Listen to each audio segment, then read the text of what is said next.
জিরা কারা কারা দৈনিক খাও? হাত উঁচু করো তো।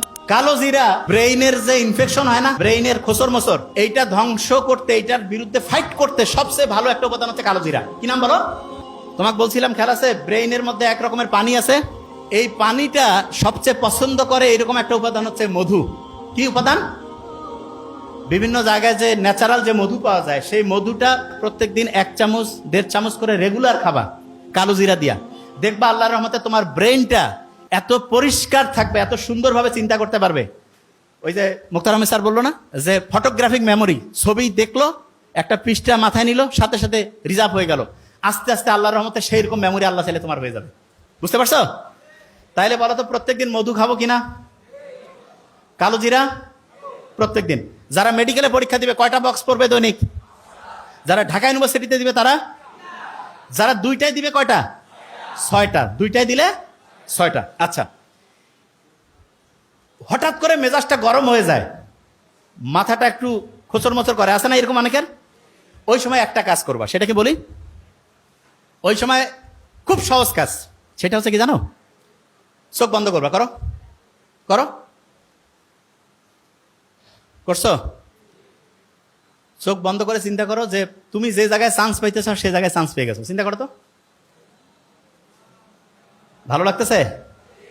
আচ্ছা, একটা জিনিস বলি, পরীক্ষার হলে অনেক সময় খেয়াল পড়ে না, তখন চোখ বন্ধ করলে পড়াটা মাথায় আসে না। কারণটা কি জানো?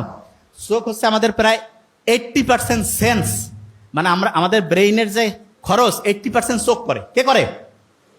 শোনো, একজনের চোখের দিকে তাকাইলে বোঝা যায় না সত্যি বলতেছে না মিথ্যা, এ ভালো চাচ্ছে না খারাপ, বোঝা যায় না।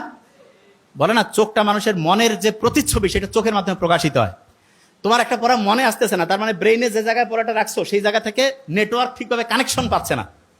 কানেকশন করার জন্য অনেক সময় তুমি দেখবে হঠাৎ করে তোমার বাসায় কারেন্ট লো ভোল্টেজ হয়েছে বা কারেন্ট চলে গেছে, তখন আমরা এরকম করি না, কিছু কিছু জিনিস বন্ধ করে দিয়ে ফ্যানটা আর যেটা খুব প্রয়োজনীয় সেটা চালু রেখে অন্য সব বন্ধ করে দেয়, যে ভোল্টেজটা একটু ঠিকভাবে এটা পাও।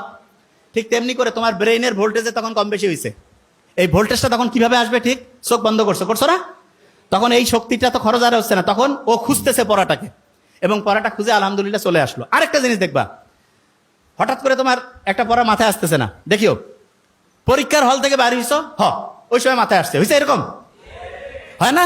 আচ্ছা, অনেকে কবে এটা কেন হয় বলি একটা জিনিস, ব্রেইনের একটা অসাধারণ বৈশিষ্ট্য হচ্ছে, কোনো প্রেশার নিতে চায় না, প্রেশার নিতে চায় না।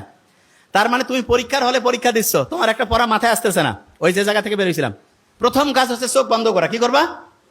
বলো না কেন? চোখ বন্ধ করার পরে বুক ভরে শ্বাস নাও,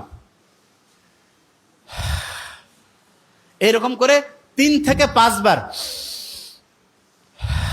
নিবা এবং ছাড়বা। ওই সময় ব্রেইনের যেই জায়গাটায় তথ্যটা রাখছিলা সেইটার সাথে নেটওয়ার্কিং ব্যবস্থাটা স্ট্রং হয়ে যাবে, দেখবা যে ইনশাল্লাহ মাথায় চলে আসছে। আর যদি না আসে তখন ওই প্রশ্নটা একটু রিজার্ভে রাখবা, রেখে ওই জায়গাটা ফাঁকা রেখে অন্য জায়গায় হচ্ছে পড়া শুরু করবা, অন্য জায়গায় লেখা শুরু করবা, এবং করার পরে হঠাৎ করে দেখবা চট করে মাথায় চলে আসছে, হয় না? হয়, তখন ওই জিনিসটা লিখবা। ক্লিয়ার? আচ্ছা।